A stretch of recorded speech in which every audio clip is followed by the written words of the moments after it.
Praise the lord. Hallelujah. Good morning.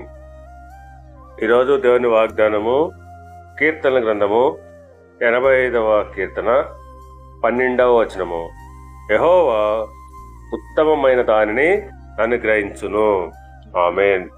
క్రీస్తునందు ప్రియులారా, దేవుడు మనకు ఏదైనా కూడా ఉత్తమమైన దాన్నే అనుగ్రహిస్తాడు. కనుక మనము దేవుని పైన ఆధారపడి ఉన్నట్లయితే ఆయన మనకు తప్పకుండా మంచి ఈవులను అనుగ్రహించును.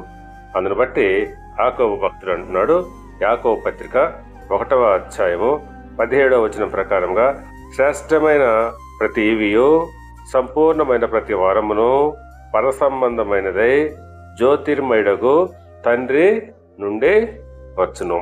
అవును, శ్రేష్టమైనటువంటి ప్రతి ఒక్క ఈవి, సంపూర్ణమైనటువంటి ప్రతి వరము పరలోక సంబంధమైనది, జ్యోతిర్మయుడైనటువంటి తండ్రి అయినటువంటి దేవుని దగ్గర నుండి మనకు వచ్చును. కనుక పిల్లరా, మనము ఏమాత్రము కూడా అధైర్యపడకుండా దేవుని పైన ఆధారపడి జీవిస్తూ ఉన్నట్లయితే తప్పకుండా దేవుడు మనకు ఉత్తమమైన దానిని అనుగ్రహిస్తాడు. దేవుడు మిమ్మల్ని దీవించి ఆశీర్వదించి వర్ధిల్ల చేయునుగాక. ఆమేన్.